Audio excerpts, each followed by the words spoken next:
Сәлем, жаңа жылдық дастарханды немен әсемдесем, немен ерекшелендірсем болады деп ойланып отырсаңыз, осы видеоның соңына дейін қараңыз міндетті түрде. Өйткені ең қарапайым және оңай оливье салаты міндетті түрде жаңа жылдық дастарханымызда болады, иә. Сол салатты мен сізге 3 түрлі әдемі етіп дастарханға тарту етуді көрсететін боламын. Ең алғашқысы бізде осылай домалақ, венок тәріздес. Осы оливье салатты дәл осылай жасаймыз. Кәдімгі қарапайым оливье салатын өз рецептіңіз бойынша жасап аласыз да, кейін домалақ тарелка алып, осылай дөңгелектеп салып шығасыздар. Ортасына міндетті түрде дөңгелек зат қою керек. Үстін полный укроппен жауып шығасыздар. Укроп ұнамаса, немесе басқа да шөппен әдемілеп жауып шықсаңыздар болады. Ал бетіндегі жарықшаларды қою үшін мен сәбізді кесіп, және де горох қойып шықтым. Сіз кукуруз немесе анардың дәнегін қойсаңыздар болады.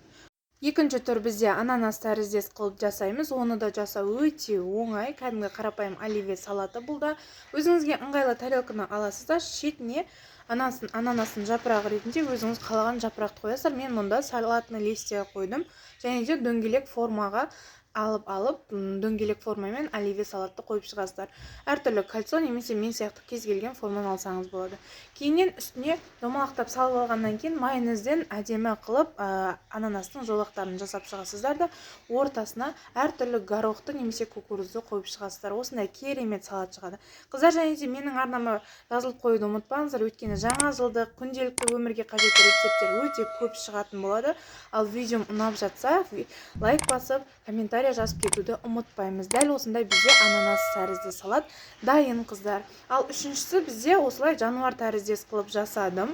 Ол келе жатқан жыл немесе шығарып салып жатқан жылыңызды қойсаңыз болады. Менде бұл жерде сиыр пішіндес. Өзіме ыңғайлы тарелканы алып, сиырдың басын пішіндеп қойып алдым. Осы жерде сиыр немесе бұқа десеңіздер де болады.